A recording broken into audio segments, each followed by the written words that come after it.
Oke, dalam pameran kali ini dengan tema Present Continuous, saya mencoba mengangkat gagasan tentang Sangyen Seri dan Myung Palu Karlai.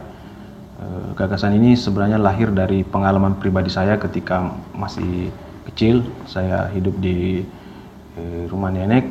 Saya dalam ritual melaksanakan makan itu kita tidak melaksanakan dengan begitu saja tiba-tiba kita makan, tapi di sana ada beberapa hal yang mesti kita lakukan untuk kemudian bisa melakukan ritual makan itu.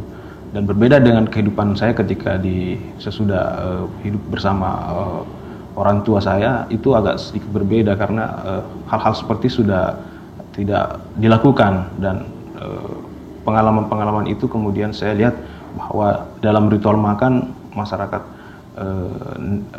Bugis itu ternyata tidak hanya melakukan begitu saja, tapi ada sesuatu yang perlu kemudian kita hargai dan perlu kemudian kita maknai. Dari pengalaman itu kemudian saya coba menghubungkan dengan cerita kisah Sangyen Seri dan Myung Palu Karlai, di mana cerita itu kemudian menggambarkan tentang bagaimana penghormatan Sangyen Seri dan Myung Palu Karlai. Dan ini menarik bagi saya karena di dalam cerita ini banyak menghadirkan nilai-nilai tentang kehidupan yang mungkin hari ini tidak lagi dihadirkan di dalam kehidupan sehari-hari. Di dalam pameran Present Continuous ini saya menghadirkan karya dua dimensi dengan bentuk seni grafis. Jadi karya seni grafis ini saya buat dengan produksi mencetak yang direproduksi dengan media papan MDF yang kemudian diukir,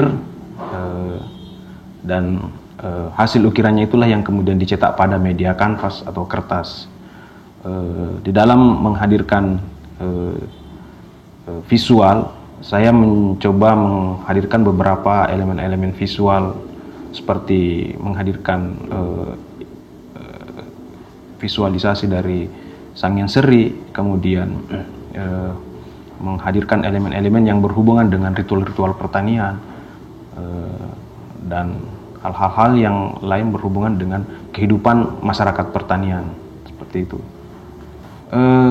Yang pertama adalah bagaimana cerita tentang Sangyen Seri dan Myung Palu Karlai ini kemudian bisa banyak diketahui oleh orang, terutama orang yang di luar dari masyarakat Bugis, dan bagaimana kedua kemudian cerita dalam kisah Sangyen Seri dan Myung Palu Karlai ini, nilai-nilai yang ada di dalam cerita itu kemudian coba dihadirkan di dalam kehidupan kita saat ini.